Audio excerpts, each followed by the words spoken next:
Boa noite. A paz do Senhor Jesus. Queria fazer um exercício bom, agradável. Nós já fizemos uma boa parte do nosso culto ao Senhor. O culto a Deus, desde os primórdios da nossa fé em Israel, ele é dividido em 3 etapas. Na primeira etapa, nós oferecemos sacrifícios a Deus. Na segunda etapa, nós recebemos de Deus. Mas há uma terceira etapa, onde nós falamos com Deus a verdade sobre nós mesmos. Então eu quero que você agora feche os teus olhos. E você vai falar com o Senhor uma verdade a seu respeito. Algo que você precisa que o Senhor venha falar com você sobre isso, que Ele venha abrir a sua mente sobre isso, fazê-lo entender, compreender isso que pode ser algo que está impedindo, atrapalhando, que está trabalhando negativamente no seu coração. Era muito comum entre o povo hebreu essa convocação à santidade, essa convocação à verdade. Ser santo é uma condição, é um estado, mas santificar-se é um ato contínuo. Então fale com o Senhor: eu preciso ouvir a tua voz. E diga o que você precisa ouvir do Senhor. E eu creio que Ele vai falar com você nessa noite. Amém? Se você puder levar sua mão ao seu coração. A palavra de Deus diz que é daqui, do nosso coração, e nós vamos falar um pouquinho disso hoje, que jorram fontes para o bem ou para o mal. Então que sua alma possa estar agora conectada em Deus, seus pensamentos, seu coração. E que você diga ao Senhor: meu Deus, tudo em mim agora, eu entrego cativo ao Senhor. A minha mente, meus sentimentos, meu pensamento, minha vontade, meu querer, minhas verdades, meus conselhos, meus conceitos, tudo eu entrego a Ti, em nome de Jesus. Amém? Pode se sentar. Eu acredito que eu não conheço a maioria de vocês, então deixa eu me apresentar. Eu sou Israel Leocádio, pastor há algum tempo, mas a melhor referência que eu tenho para essa igreja é que eu sou amigo do pastor Helder. Isso para mim é a melhor referência que eu posso dar para vocês, porque se vocês têm o Helder como pastor, o fato de ser amigo dele me coloca em uma condição de vantagem. Então eu posso dizer isso com a boca cheia: eu sou amigo do pastor Helder e do pastor Elbert. E me encho de orgulho em dizer isso, porque amigos o nosso coração escolhe, inimigos nos escolhem, mas amigos o nosso coração escolhe. E quando um amigo encontra um outro amigo, o que é raro, muitas vezes nós somos amigos de pessoas que não são nossas amigas, mas quando um amigo encontra outro, é o que diz a palavra do Senhor, ele acaba se tornando mais chegado do que irmão. E assim é o nosso relacionamento com Helder e com Elbert. Hoje eu quero falar um pouquinho sobre Isaías capítulo 30, no verso 15. E eu pedi ao pessoal da mídia que separasse na nova versão transformadora. Ela traz uma linguagem muito próxima da melhor tradução da Bíblia, que é a versão King James, que é a única versão bíblica que passa do grego e hebraico direto para a nossa língua, sem passar pelo latim, sem passar pelos vícios da língua latina. Então nós temos a melhor tradução nessa língua. Então deixa eu ver se eu acompanho aqui. Eu já vi o Helder fazer isso pela transmissão. Amém. Achou? Amém. Eu acredito que todos nós aqui tem planos para a nossa vida. Tem planos para a sua vida?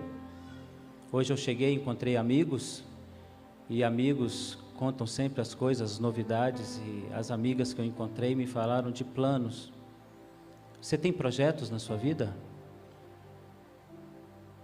A quem você tem pedido conselhos para fazer esses projetos se tornarem realidade? Quem são os seus conselheiros na hora de tomar uma decisão?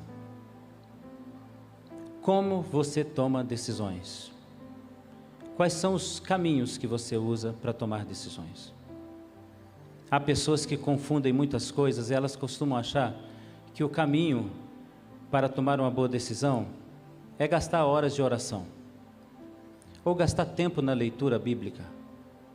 Elas se esquecem que não é isso. Não são horas de oração e leitura bíblica exaustiva que trazem a você um bom conselho. O bom conselho vem, na realidade, quando você gera intimidade com Deus e intimidade com a Bíblia. É diferente. Porque uma pessoa pode orar e falar com Deus horas e não ser ouvido. Ele pode falar e falar e falar e se cansar de falar. Mateus capítulo 6 diz que nós não devemos orar como fazem os gentios, usando de vãs repetições. Cansar a mente do Senhor, cansar a beleza de Deus com as nossas frases repetidas. Mas quando nós temos relacionamento com Deus, nem sempre são palavras que nós falamos para Ele. Às vezes nós falamos para Ele gemidos. A palavra do nosso Deus chega a dizer que o Espírito Santo intercede por nós com gemidos inexprimíveis. As melhores orações que eu fiz foram as orações que eu fiz no momento de crise, onde eu não tinha as melhores palavras da Bíblia e não tinha os melhores argumentos da teologia. O crente geralmente ora em fases. Na primeira fase da sua oração, ele tenta convencer Deus de que ele é crente. E ele começa geralmente assim: Deus, o Senhor é onipotente, onisciente, onipresente, começa a mostrar a teologia. E depois ele começa a citar uns versos bíblicos para convencer Deus de que ele lê. Senhor, está escrito, como se Deus não soubesse o que está escrito. Porque na realidade foi Ele que ditou tudo. Depois ele passa por uma segunda fase. Uma fase em que ele começa a ficar perdido. E ele começa até a dizer a Deus assim: Senhor, eu estava falando com o Senhor, me perdoa, eu esqueci aqui, pensei na conta de amanhã. Aí você começa a pedir perdão para o pai, aí você lembra do filho, aí você fala: filho, o Senhor também. Aí lembra do Espírito Santo, me desculpa, eu falei do pai primeiro. Aí você entra numa crise de alguns minutos para tentar apaziguar o seu problema com a Trindade. Aí você vai para a terceira fase da sua oração. Você não tem palavras mais. Geralmente nessa terceira fase você geme. Fica em silêncio e geme. E é exatamente nessa hora que a sua oração começou de fato. Um grande pregador da Bíblia, chamado Spurgeon, ele disse: ore o tempo suficiente para que você deixe de falar e a sua alma comece a dizer quem é você. Ore tempo suficiente para que a sua alma comece a dizer a verdade. Então eu vou fazer a pergunta de novo: você tem planos? Você tem pedido conselhos a quem? E nos seus conselhos que você pede a Deus, como você pede? Na primeira fase? Na segunda fase? Eu te aconselho a entrar na terceira fase. Hoje eu quero falar com vocês sobre ateísmo prático. O nome pode parecer muito teológico, mas ele é tão simples e vocês vão entender. Então eu vou ler aqui como pastorzão. Eu acho tão bonito quando eu vejo ele fazer isso. Assim diz o Senhor soberano. Vamos dizer: assim diz o Senhor soberano. Eu gostaria que você riscasse na sua Bíblia. A Bíblia de um bom crente é rabiscada, desenhada, sublinhada, tem traços coloridos, tem coisas escritas nela, porque mostram que o crente estuda. Então risque a palavra soberano. Assim diz o Senhor soberano. Quem é que está falando? O Deus supremo de toda a terra, o Deus acima de tudo e de todos. Quem está falando? O Deus que decide e o universo conspira para que tudo que Ele disse aconteça, ainda que seja contrário às próprias leis que Ele estabeleceu, da física e outras mais. Ele é soberano. O Deus que decide e ninguém tem poder para questionar. O Deus que decide e todo o império das trevas e do bem, da luz e do mal, conspiram para obedecê-lo. Então vamos dizer, assim diz o Senhor soberano. O bacana disso é que esse Senhor é teu Senhor. Você o recebeu e o melhor, Ele te aceitou.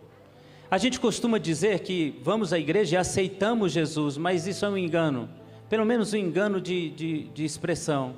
Nós não aceitamos Jesus, Jesus nos aceita. E o lindo disso é que o Senhor, Deus soberano, aceitou ser seu Senhor. Assim diz o Senhor soberano. Isso está escrito de outra forma em hebraico. Assim diz o Senhor soberano, Kiko amar Adonai Yahvé Kadosh. Assim diz o Senhor, o soberano, o santo de Israel. Além de soberano, Ele é perfeito. Ele está fora da contaminação do mal. Além de ser soberano, Ele é Kadosh. Significa que Ele está fora do contexto de todo mal que você possa entender. Ele não sofre influência de nenhum mal externo. Nada o atinge. Ele também é o seu Senhor. Santo é uma situação, é um lugar, é uma condição. Santidade é um processo. É um processo para te manter no lugar santo. Quando você foi recebido por Ele, Ele te trouxe para perto. E Ele te colocou no ambiente dEle, santidade. Manter agora a santidade por meio da santificação é um processo que cabe a você. Lutar para estar nesse lugar. O lindo dessa mensagem é que o soberano Deus, o Adonai, o Todo-Poderoso, o Kadosh, Ele está dizendo algo para nós. E aqui eu quero que você preste atenção, porque sempre na Bíblia que diz assim diz o Senhor, Ele está querendo deixar claro que não é palavra interpretativa de profeta, é citação de Deus. É como se Ele estivesse ditando uma carta e alguém estivesse escrevendo, logo, não é uma interpretação do profeta, é uma frase dita ipsiliter pelo Senhor. Ele disse estas palavras que vêm aqui agora. E quais são as palavras que o Senhor diz? Vocês só serão salvos se voltarem para mim. Você só será salvo se voltar para mim. E em mim descansarem. Vocês só serão salvos se voltarem para mim. E em mim descansarem. Vanahat divegetnu. E em mim descansarem. E em mim colocarem confiança de que tudo que eu fiz deu certo. Você sabe o que significa descansar? A gente descansa colocando os pés para cima, ou então na água quente o pezinho, depois que a gente chega do trabalho, toma um banho gostoso e a gente relaxa. Isso para nós é descansar, porque nós estamos cansados da luta. Em Gênesis, a palavra do Senhor nosso Deus diz que Ele fez toda a obra da criação e no sétimo dia Ele descansou. E o descansar de Deus não é que Ele estava cansado, é o descansar de olhar para a obra e ver, está perfeito, posso descansar, vai funcionar direito. É isso que Ele está dizendo. O descansar não significa vou relaxar, vou ficar agora tranquilo porque trabalhei muito esses dias. Não, o descansar é, Ele olha e diz, ficou do jeito que eu queria. Então Ele descansa, vai funcionar, e Ele deixa a máquina funcionar, a máquina da vida funcionar, a máquina da existência funcionar, e Ele não interfere mais, porque Ele já fez sabendo que vai funcionar certo. Esse Deus é o seu Deus. Ele está dizendo para você, você só será salvo de qualquer problema, situação ou condição, se você voltar para mim e descansar em mim. Em outras palavras, Ele está dizendo para você que você só será salvo se você descansar de que Ele tomou uma decisão, e a decisão é certa, é certeira, é verdadeira. Se você descansar que o plano vai dar certo, somente assim você será salvo. Continuando a leitura, na tranquilidade e na confiança está a sua força. Olha que palavra forte, na tranquilidade, na calmaria e na confiança está a sua força. É na tranquilidade de que Deus é o seu Deus, o soberano Deus, o santo Deus, que descansa porque tudo que Ele faz é perfeito. É estar tranquilo que Ele faz, que torna você forte. Você sabe o que nos assusta o mundo quando eles olham para um crente autêntico? Assusta o mundo que enquanto todos estão se descabelando, o crente que conheceu Jesus, ele descansa. Isso assusta o mundo. Como todos estão agora pensando que tudo vai muito mal e vai para pior, e ele descansa, ele espera, ele sabe que Deus vai fazer e fez certo. Ele é poderoso. A nossa força está na confiança e tranquilidade dEle. Eu creio poderosamente nessa palavra. Eu creio nisso. Eu acredito nisso. Nesse único verso das Escrituras, se existisse somente um verso nas Escrituras, esse poderia ser o suficiente.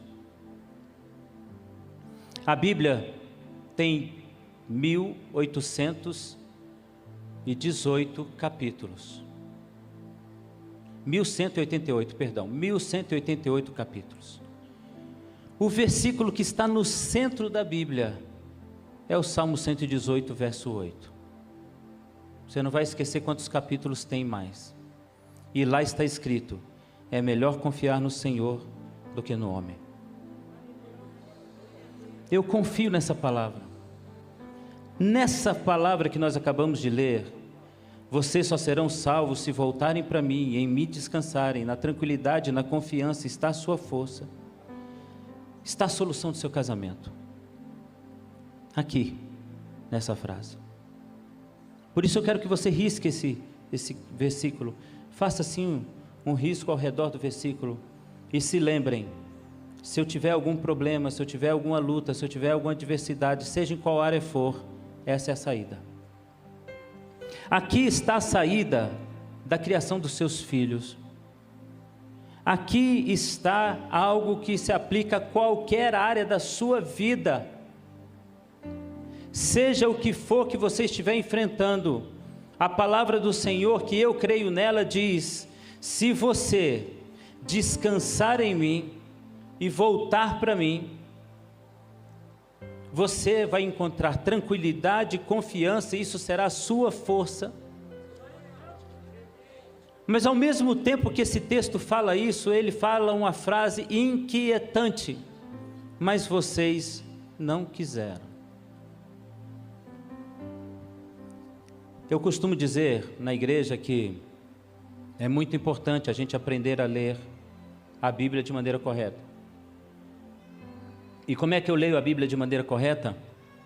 Eu não leio a Bíblia por capítulos, versículos, frases. A gente aprendeu a ler a Bíblia assim. A gente aprendeu a ler assim porque os nossos professores nos ensinaram que uma leitura dinâmica faz você ler muito mais livros, e quanto mais leitura, mais entendimento. Mas a Bíblia não é um livro. A Bíblia é uma vida de Deus registrada. A Bíblia são princípios que aplicados mudam a história de pessoas. A Bíblia não é um livro qualquer. Então você não deveria ler frases para poder ler rápido a Bíblia. Você deveria ler palavras. Porque essas palavras são por demais importantes. E se nós fôssemos no hebraico, no grego, no original de cada palavra, nós teríamos uma informação tão mais preciosa. Por isso eu separei aqui algumas frases do texto, para que a gente possa saber como Deus escreveu isso em hebraico. Kikol ame Adonai. Assim diz o Senhor soberano aos seus ouvidos. Yahvé Kadosh, Israel Beshebar. O Deus santo, de atitudes santas, que decidiu ser o seu Senhor. Também diz, Vanahat Tivasheniu. Nele está a calma e a tranquilidade e a essência da parcimônia para te dar salvação. Também diz a palavra do Senhor em hebraico, Bet-sheket uberit-him, tranquilidade, sossego, confiança, estar calmo é o que eu te dou para te fazer forte. Também está escrito, Tirier, Geburat Ken Velo Abitem. Ele te dá o prazer de descansar nele, e descansando nele você recupera as suas forças, e recuperando as suas forças, você é imbatível. Mas há uma frase que é espinhosa, ela diz, mas você não quis. Vou repetir, hoje nós vamos falar sobre ateísmo prático. O que é ateísmo? Ateísmo é um comportamento de descredibilizar ou desacreditar completamente na possibilidade de que haja um Deus. Um ateu é uma pessoa que se comporta como se Deus não existisse. E ele leva a sua vida sempre entendendo que o acaso, a sorte ou a sua própria inteligência guiam a sua vida. Então um ateu é um indivíduo que descarta a possibilidade de Deus e ele luta e vive sua vida sempre entendendo que a sorte, o acaso ou a força do seu braço são as únicas coisas que ele precisa para sobreviver. Logo, ateísmo é prática. Ateísmo é quando você, na hora de tomar uma decisão, você toma a atitude de descartar a possibilidade de Deus. Na hora de fazer um negócio, você toma a atitude de achar que o seu conselho, que a sua ideia é suficiente e desconsiderar qualquer possibilidade de que haja um Deus. Isso é ser um ateísta prático.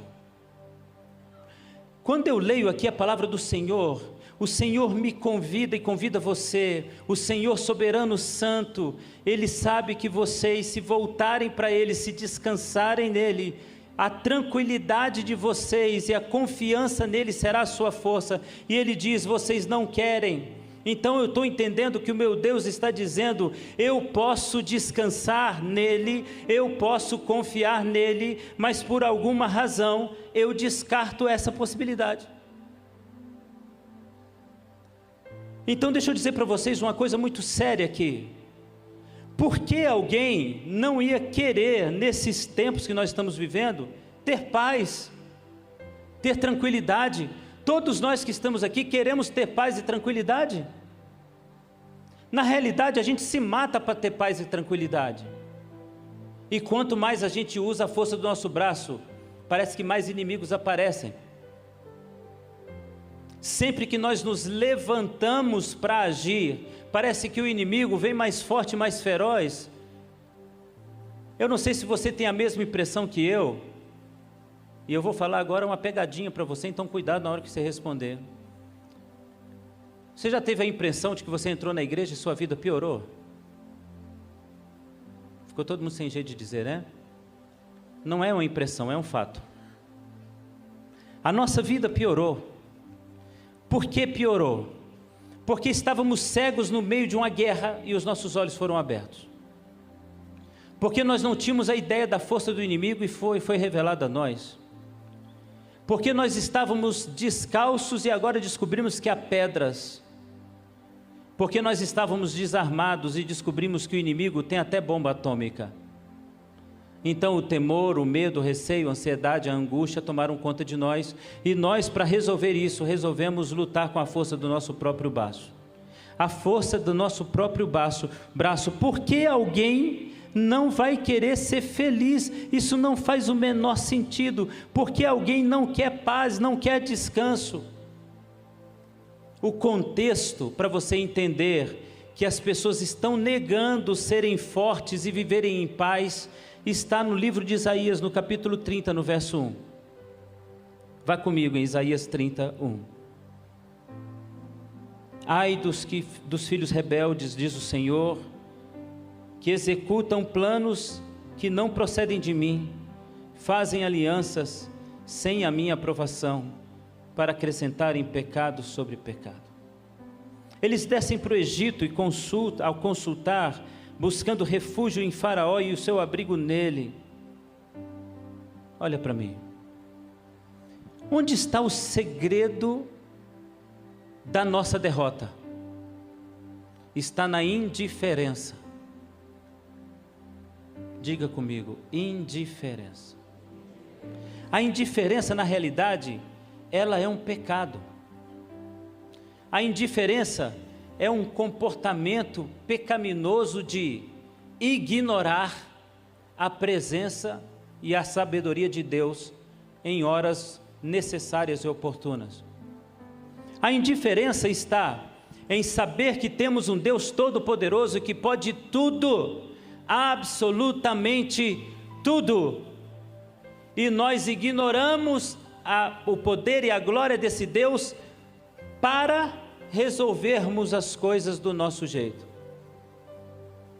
A indiferença está em passar por Deus todo dia, sendo Ele o seu Senhor, soberano sobre tudo e sobre todos, onde até o inferno se rende diante dele, os grandes conselheiros buscam conselho nele, e Ele, sendo nosso Senhor, está atento aos nossos problemas, e como foi dito no início do louvor, eu sei os pensamentos que tenho a respeito de vós. Ele está olhando a nossa vida, Ele está vendo o dia a dia acontecer, Ele está vendo você, Ele está prestando atenção em você, porque quando a Bíblia diz, eu sei os pensamentos que tenho a seu respeito, é porque Ele está tendo conclusões da tua vida, Ele está olhando para você, Ele sabe tudo que você faz, Ele, quando você se levanta, Ele está, quando você deita, quando você foge, se esconde ou se revela, Ele sabe, está na Bíblia, Ele olha para você, Ele observa você, Ele se interessa por você, e por alguma razão, no pior momento da nossa vida,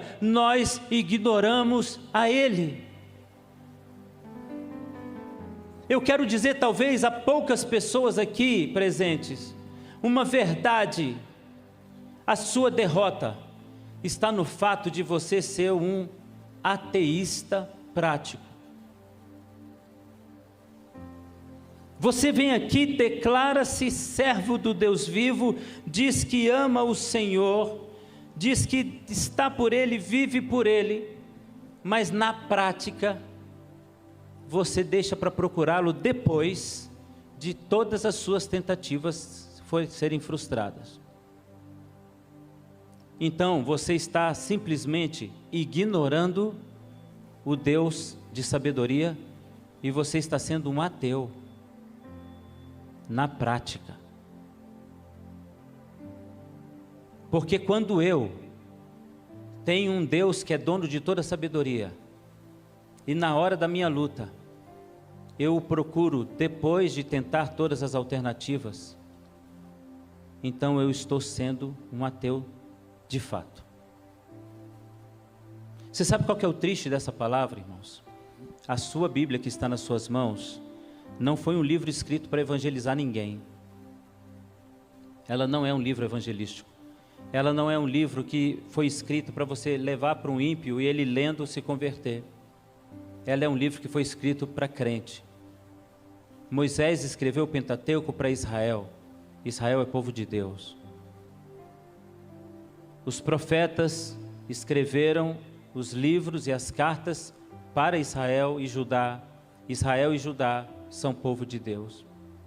Os apóstolos escreveram cartas para a igreja é povo de Deus. Logo, tudo que está aqui não é para o ímpio, é para mim. Então, se a Bíblia está dizendo, eles não quiseram, ele não está falando do ímpio, ele está falando de nós. Ele está dizendo, eu sou o seu Senhor, eu sou soberano, acima do céu ninguém manda mais do que eu, embaixo na terra ninguém manda mais do que eu, no inferno ninguém manda mais do que eu. O pior de todos os demônios se curvam diante de mim, o mais sábio de todos os seres me pedem conselhos. Eu sei tudo sobre tudo, eu tenho tudo e sou dono de todas as coisas, visíveis e invisíveis, conhecidas e desconhecidas. Eu conheço as estrelas pelo nome, eu sei de você antes de você nascer, eu conheço a sua história do começo ao fim, eu sei como resolver cada problema de cada ser humano ao longo das eras. Mas ele diz: por que você me ignora? Por que você toma a decisão de só procurar a Deus depois que deu errado? Por que agora você acabou de tomar uma decisão sem perguntar para Deus o que Ele achava? Quando nós agimos assim, nós agimos por rebelião. O que é rebelião? Rebelião é o ato voluntário de rejeitar uma autoridade. E quando eu rejeito uma autoridade, como o Senhor Deus, eu estou sendo rebelde. Você sabe, você entrou por aquela porta talvez pensando: Deus vai falar uma palavra comigo, motivacional, e vai dizer para mim: meu servo, estou contigo, não abro. E é exatamente isso que Ele está dizendo.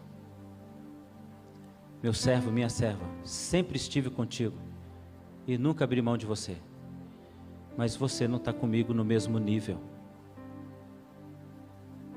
O interessante de Deus é que Ele nos projeta com o olhar dele, você já reparou? Ele acredita na gente, Ele aposta na gente. Ele olha para a gente e às vezes um pequeno talento, Ele usa esse pequeno talento para te projetar. Ele põe pessoas desconhecidas em grandes altares, Ele põe pessoas desconhecidas em grandes púlpitos, Ele põe pessoas desconhecidas em grandes louvores, em grandes celebrações, Ele coloca reis no trono, Ele projeta os seus servos, mas porque Ele confia em nós, sendo nós pecadores e frágeis, Ele confia. Ele deu o Espírito Santo para nós porque Ele confia que você vai se limpar diariamente para que o Espírito Santo esteja em você. Ele confia em você e Ele aposta em você todo dia. Eu tenho certeza que Deus fala de nós como Ele falou de Jó para Satanás todo dia. E a cada acusação que o inimigo faz, Ele diz: eu ainda acredito nele. E você não vai tocar nele, porque eu ainda acredito nele, eu ainda tenho confiança nela, ela não vai sair dos trilhos, ele vai vencer. E para que isso se realize, ele doa dele para você vencer. Mas por alguma razão a gente não projeta Deus da mesma maneira, e a gente não vê Deus dessa forma. O nosso ateísmo é prático. Os conselhos de Deus são perfeitos, a palavra de Deus é perfeita, mas nós vivemos uma tentação contínua de gostar de controlar tudo. Sabe, gente, a gente gosta de controlar tudo, e hoje eu vim falar com vocês sobre: deixe o controle na mão de Deus. Está difícil? Entrega na mão de Deus. Está complicado? Entrega na mão de Deus. Porque todas as vezes que você fizer isso, todas as vezes que você descansar, aquilo que você espera já está no pensamento de Deus a seu respeito. Ele disse isso: os meus pensamentos a seu respeito são para te dar o bem e o fim que você está esperando. Então todas as vezes que você descansa, você se torna muito mais forte do que é. Mas nós somos tentados a estar no controle, a gente quer estar no controle de tudo. Deus pode tudo, mas a gente só procura Ele depois da gente tentar fazer tudo. Deus abre portas, mas a gente só chama Ele quando a gente tenta abrir na marra as portas que não se abrem. Deus faz milagres, mas a gente só procura Ele depois que todos os remédios foram administrados. Nós somos incrédulos. É uma pena dizer isso, mas nós somos incrédulos. Olha o que a Bíblia diz, do versículo 1 até o versículo 14. A Bíblia vai dizer, por exemplo, que o povo de Israel buscou ajuda no Egito. Olha para mim. Deus não está feliz com você que toda hora que você tem um problema, você vai no ímpio. Eu vim aqui profetizar na sua vida. Deus não está feliz que toda vez que tem um problema, você vai atrás de um ímpio. Eu quero te lembrar que você tem uma família. E uma família de irmãos muito melhores do que os ímpios. Não que eles sejam más pessoas, mas o Espírito que está em nós nos torna mais excelentes. Deus não está feliz com pessoas que buscam proteção no Egito. A Bíblia diz no verso 2 que eles confiaram em Faraó. Como alguém pode confiar em Faraó? Como alguém pode entender que Faraó vai ter alguma benevolência conosco? Confiar no Faraó, confiar no anticristo, confiar no diabo é loucura. No verso de número 4, a palavra de Deus diz que eles confiam na força dos seus cavalos e na força da sua riqueza. Olha para mim, irmão, você está acreditando mesmo que a força da tua riqueza vai manter você? Será que não deu para você perceber que essa pandemia derrubou muita gente grande? No verso de número 4 ainda diz, eles confiam na promessa do Egito. Olha para mim, filho. Nós não deveríamos nos alegrar tanto quando um ímpio faz uma promessa. Porque o homem tem várias palavras e muda de opinião com muita facilidade. Você deveria ficar feliz quando, sem nenhuma promessa, Deus dissesse: eu vou fazer. Eu farei. Quando não houver nenhuma porta, Ele diz: vá, a porta está aberta. Aí você deveria confiar. Você deveria confiar quando você olha para o caminho e não vê uma estrada, e Deus diz: pode pisar que tem chão. Eu até tenho essa definição de fé. Fé é você colocar o pé e o chão aparece. Você não deveria confiar em promessas de homens, nem experiência de pessoas poderosas, e não deveria ficar feliz demais quando alguém muito poderoso diz: eu agora escolhi você para ser meu assessor. Você deveria ficar muito mais feliz quando, sem promessa de nenhum homem poderoso, o Senhor dissesse: eu vou promover você a um chefe de povos, de nações, de reinos. Eu vou colocar você à frente dos lugares que você não pode ir. E deixa eu dizer uma coisa para você, olha para mim. Deus gosta de promover pessoas que nunca seriam promovidas. Porque Ele olha para a gente com um olhar que projeta o seu desejo. Ele nos projeta com o seu sonho. Sabe quando você para na frente do espelho e diz: eu nunca vou a lugar nenhum, porque eu não sou ninguém? Quando você está dizendo isso, Deus está olhando para o mesmo espelho, colocando Cristo nele, e Ele está dizendo: em mim você pode. Por que confiar no faraó? Por que confiar no seu patrão? Ele pode pisar na bola. Confie em Deus.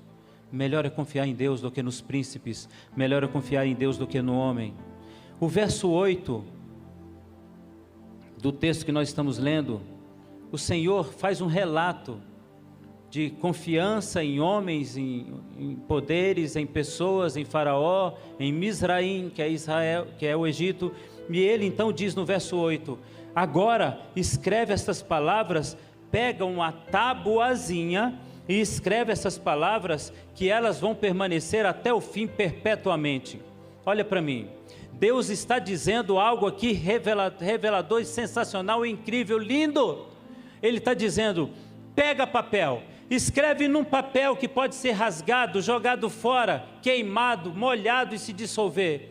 Pega uma tabuazinha de cera e escreve na cera que pode derreter. Escreve, porque no papel, na cera, na tábua, na pedra, ficará o registro de que eu tenho palavra e que eu cumpro minha palavra. Escreve em um papel que as pessoas questionam sua autoridade. Pode escrever, porque eu farei esse papel chegar a pessoas 4.000 anos depois, 3.000 anos depois. Podem escrever no papel que o homem rasga, eu não deixarei rasgar.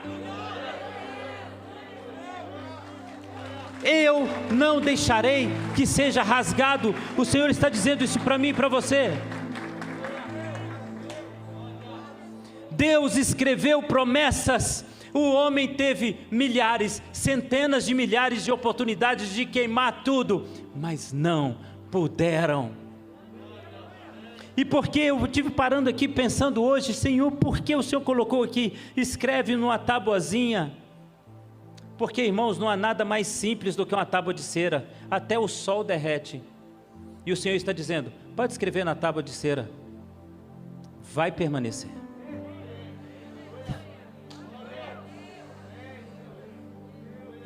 Pode escrever no papel, que ele não vai se perder.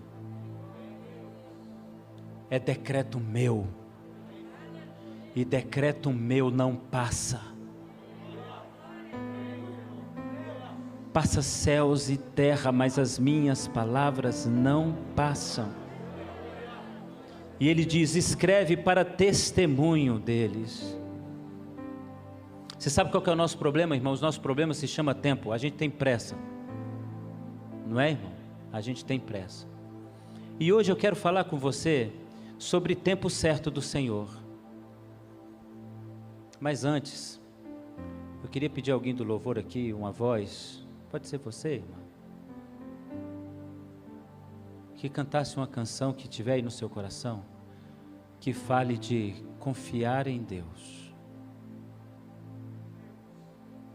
Eu não vim aqui pregar hoje não, irmãos. Eu vim dizer profecias para vocês. Eu vim dizer para vocês que o Deus que escreveu e mandou escrever no papel, e que os homens loucamente dizem, papel aceita tudo, não conseguem tirar do papel. E do mesmo jeito que Deus não permite que seja tirado do papel uma ordem a seu respeito, Ele não permitirá que uma palavra dita sobre você seja esquecida.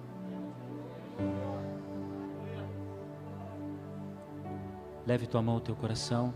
Se o Espírito Santo de Deus tocar você, se levanta. A minha luz, a minha se o Espírito Santo tocar em você, se levanta e comece a adorar. Se ao teu lado estou, seguro em tuas mãos, eu nada temerei. Vem, Espírito Santo de Deus. Louvor. Tu és santo, ó Senhor. Aleluia.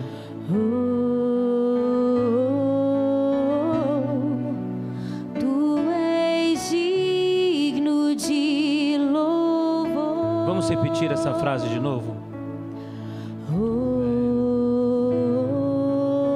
Levante suas mãos. Tu és santo, ó Senhor. O teu Deus espera ser consultado por você. Tu és digno de louvor. Aleluia.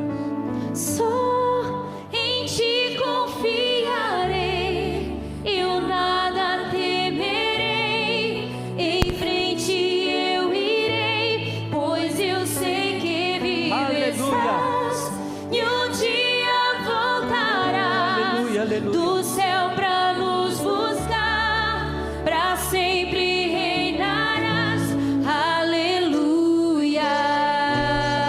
Se você veio à igreja hoje e se encontrar com Jesus, você vai se encontrar, porque hoje você vai reverter sua história, muita coisa vai mudar em teu coração. O Senhor está falando ao seu coração essa noite. Aceite a palavra de Deus. Cante com a equipe de louvor, adore ao Senhor.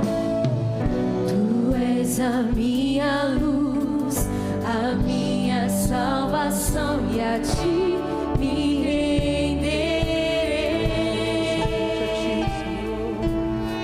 Se ao teu lado estou, seguro em tuas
pedir um favor a vocês.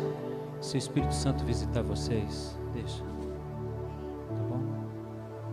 Pode se sentar vocês. Deus tem o tempo certo e a gente tem pressa. O Senhor está dizendo: se você descansar em mim e confiar em mim, essa será a sua força. A nossa força é descansar. É nisso que a gente enlouquece o diabo. É nisso que a gente enlouquece o mundo. A nossa força está em esperar confiadamente. Deus está dizendo para você essa noite: espere confiadamente. Eu gostaria de então falar com vocês um pouquinho sobre o que é um tempo certo. O que é o tempo de Deus? E quero dizer aos irmãos que estão aqui também, o que é o tempo de Deus? Às vezes a gente fica falando, no tempo certo Deus irá fazer a sua obra. A gente não usa essa frase? No tempo certo. Qual é o tempo certo? Abra sua Bíblia em Eclesiastes. Eclesiastes, no capítulo de número 3, você conhece tanto esse texto, meu querido. Tudo tem o seu tempo, todas as coisas estão para o seu tempo certo, adequado. Tudo tem o seu tempo determinado e há tempo para todo o propósito debaixo do céu.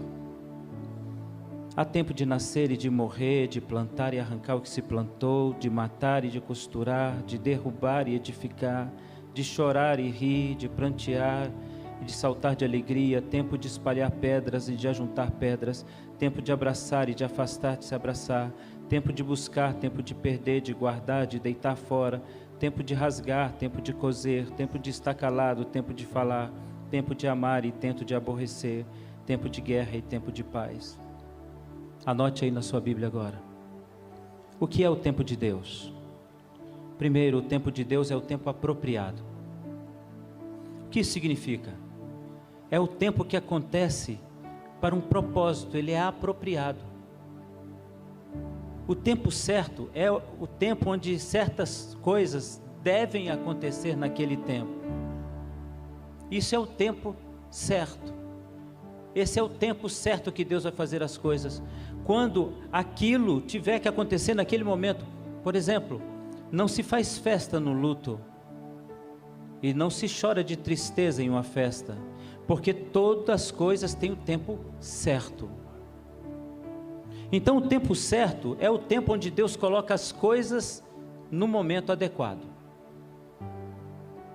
Deus fará as coisas no tempo certo, ou seja, Deus fará as coisas no tempo apropriado. Às vezes a gente fica falando assim: Senhor, agora seria tão bom, mas o resultado não seria permanente, e Deus não faz nada para durar pouco. Diga comigo: Deus não faz nada para durar pouco.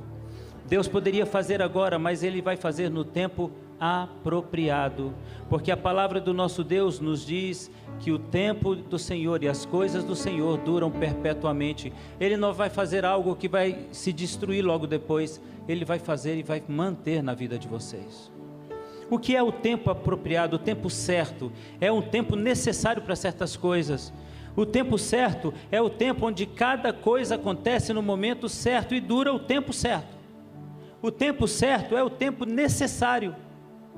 Por exemplo, em Israel, 7 dias são necessários para o casamento, 3 dias para o luto, nem um dia mais, nem um dia menos. Por isso a palavra de Deus diz: o choro dura uma noite, a alegria vem pela manhã, porque o tempo certo é o tempo que é adequado, encaixado, cronometrado. Esse é o tempo certo. Então deixa eu dizer para você, o tempo certo de Deus vai chegar. Esse tempo de luta vai passar e o tempo de vitória vai chegar, porque Deus coloca no lugar certo. Cada coisa começa e acaba no seu momento certo, e a coisa boa vai acabar, então guarde reservas. As coisas ruins vão acabar, então se prepare para fazer uma linda festa, porque o teu Deus age no tempo certo. As coisas estão cronometradas. Há tempo de nascer e de morrer, de alegrar-se e chorar. Há tempo de plantar e de tirar o que se plantou e de colher. Tudo está dentro de um cronômetro celestial. O que é o tempo certo? O tempo certo é o tempo suficiente para completar um ciclo. não ultrapasse o tempo certo. Você precisa de um amadurecimento para chegar em tal lugar. Você precisa de crescimento para ir para outro lugar. Você precisa passar o tempo certo. O tempo certo é o tempo de completar um ciclo. O que é o tempo certo de Deus? O tempo certo é um tempo preciso, que vai acontecer na hora exata.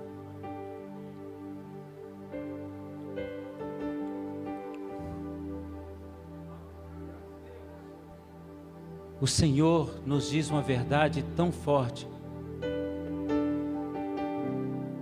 Se você voltar para mim e confiar em mim, descansar e ter paz será a sua força. Uma palavra tão simples, mas tão poderosa. O Senhor está dizendo para você algo tão simples, mas tão grandioso. Mas Ele diz: por alguma razão vocês não querem. Por que o povo de Israel não quer? Porque ele não quer dar o controle da vida para Deus. Seu casamento estará indo de mal a pior, enquanto o controle estiver na sua mão. Seus filhos serão um problema enquanto o controle estiver na sua mão. Sua vida financeira será um problema enquanto você acreditar em você. Fique de pé. Com a sua Bíblia aberta em Isaías 30, no verso 15.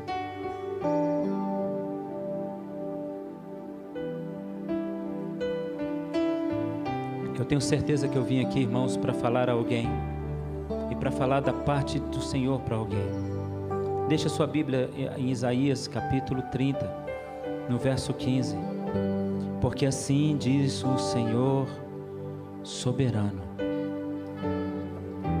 Diga comigo: o meu Deus é soberano, nos céus e na terra. Assim diz o Senhor Deus, o soberano santo de Israel. Diga comigo: meu Deus habita na santidade, e eu vou para o mesmo lugar onde Ele está. Logo, Deus só me dará oportunidades que favoreçam a santidade. Se vos converterdes e sossegardes, esta será a sua salvação. Se você voltar o seu caminho agora e disser ao Senhor: meu Deus, eu coloco minha mente, meu sentimento, meu coração no Senhor. E se você sossegar a tua alma, então isso será a sua salvação. Você precisa crer nisso. A tranquilidade e a confiança são a tua força. E é tão interessante a gente ver isso, porque você deve conhecer um irmão de fé mais idoso. Não conhece? Um irmão de fé, há tanto tempo servindo ao Senhor, idoso. E você conversa com ele, você encontra uma serenidade. E às vezes você conta um problema e diz para ele assim: tá difícil. E ele olha para você e diz: é assim mesmo, meu filho. Dá uma raiva que a gente começa a pensar: todo idoso é assim? Não leva em conta a nossa dor? Não, todo crente experiente é assim. Ele sabe que o plano de Deus vai dar certo. Então, se vai dar certo, ele está sempre dizendo a mesma frase: é assim mesmo, meu filho. Então eu quero dizer para você, filho, isso que você está enfrentando é assim mesmo. O plano do Senhor é este. Você está caminhando por ele, prossiga por ele. Se o Senhor disse: vá nesse caminho, vá nesse caminho, porque não vai falhar. Ele é soberano, Ele é santo, e Ele está te levando para um lugar excepcional. Não tenha medo de nada. Descansa, descansa, ainda que pareça um caminho de dor. Descanse, descanse essa noite. Entrega para Ele e diz: Senhor, não vou orar mais pedindo, vou orar agradecendo, porque o Senhor me ensinou essa noite que não vai fazer, já fez. Descansa, Ele não vai fazer, Ele já fez. O nosso Deus tem um diferencial de todos os outros deuses. Ele está no futuro, Ele está vendo o futuro, Ele está vendo a nossa vitória. Então quando Ele diz, ande por aqui, Ele está dizendo, é aqui que vai chegar no lugar da vitória. Quando Ele diz, descansa, é porque Ele está dizendo, eu já fiz tudo. Eu já fiz tudo, eu já trouxe você. Eu já peguei você e coloquei do meu lado. A sombra do Altíssimo está sobre você. Ninguém pode te tocar, vai dar certo. A minha mão está sobre você. O Espírito do Senhor te cerca ao redor. Nos seus pés os anjos protegem seus passos. Vai dar certo.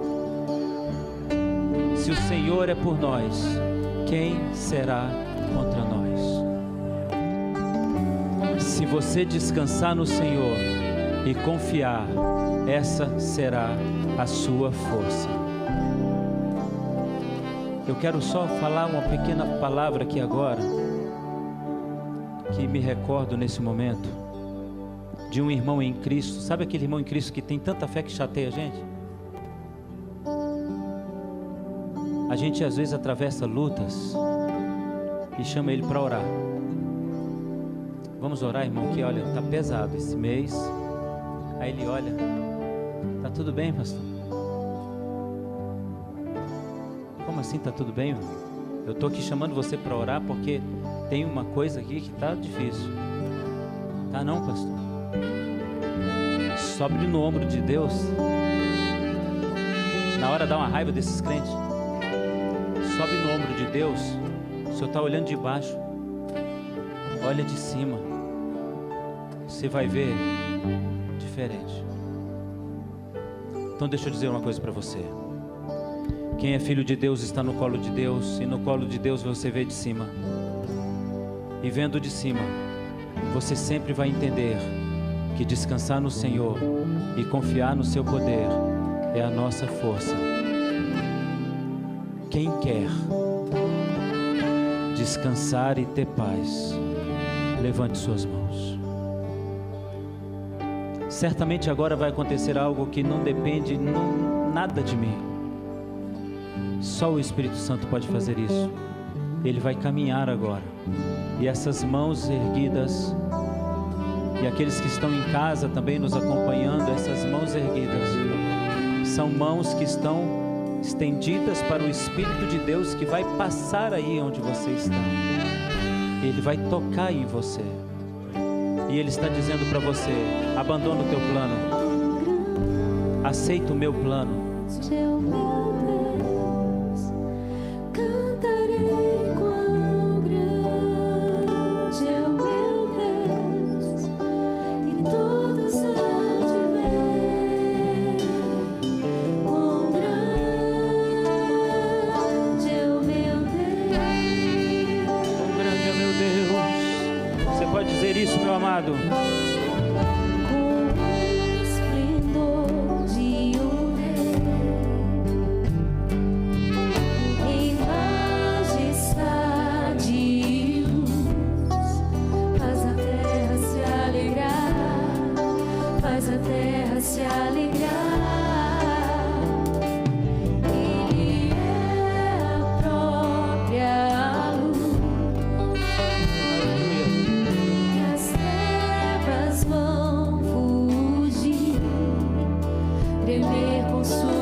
Levante suas mãos para o céu.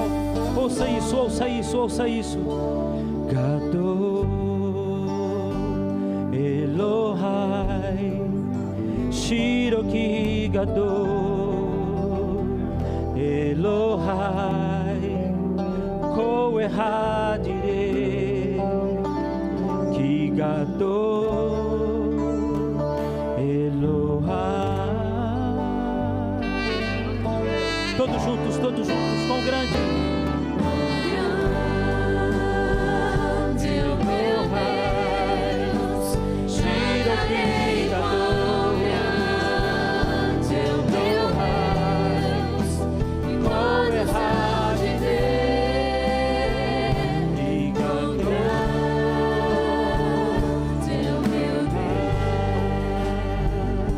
Levante suas mãos para o Senhor. Você vai orar agora, se você entender que deve orar comigo. Você vai dizer as palavras que eu vou dizer, se você sentir que deve dizer. Diga: Senhor,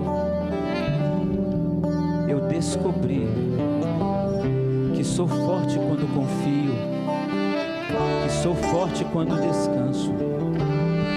Preciso do Teu Espírito agora em mim, porque tenho agido de maneira diferente em muitas situações. Eu tenho sido um servo, mas não tenho sido totalmente fiel. Meu Deus, eu quero ser agradável ao Senhor em todo o tempo. Eu não quero dizer que creio e nos momentos cruciais da vida não consultar o Senhor. Eu não quero dizer que creio e nos piores momentos da minha vida deixar de buscar os Teus conselhos, porque o Senhor é bom conselheiro e perfeito em Teus conselhos.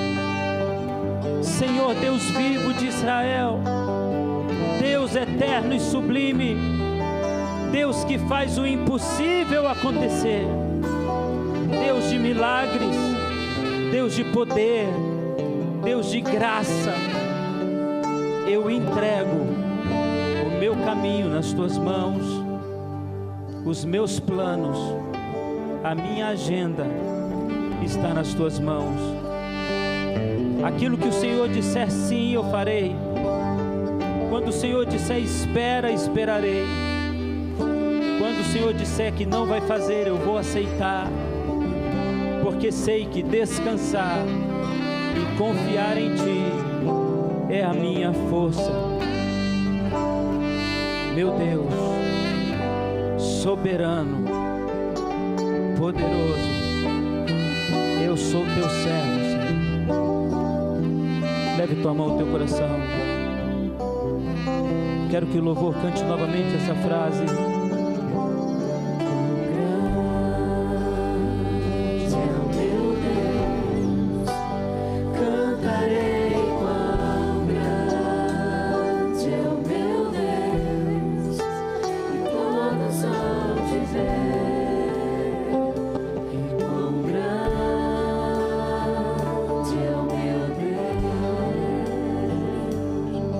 Feche teus olhos.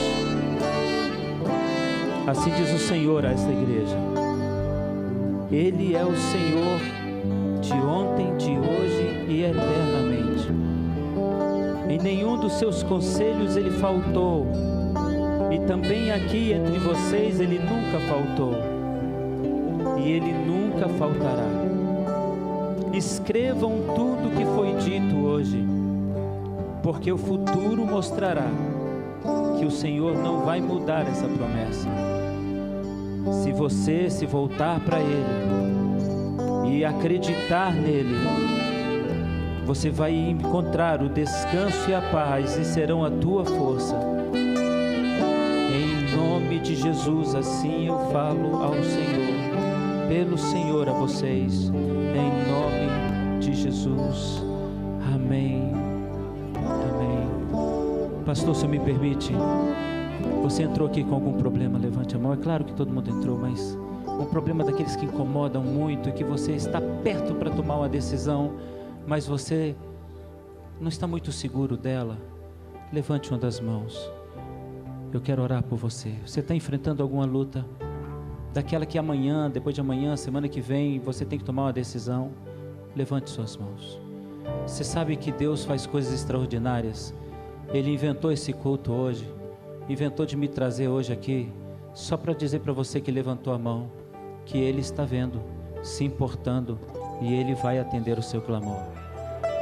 Em nome de Jesus, eu abençoo você que levantou sua mão, eu abençoo você que entrou nessa igreja, eu lanço sobre sua vida essa vitória, de que o Senhor Deus é teu Deus fiel presente, e que Ele está no negócio, no problema, na família, nos filhos, e todo o segredo da vitória está em descansar em Deus. Descansa. Você pode dizer isso para 2 pessoas.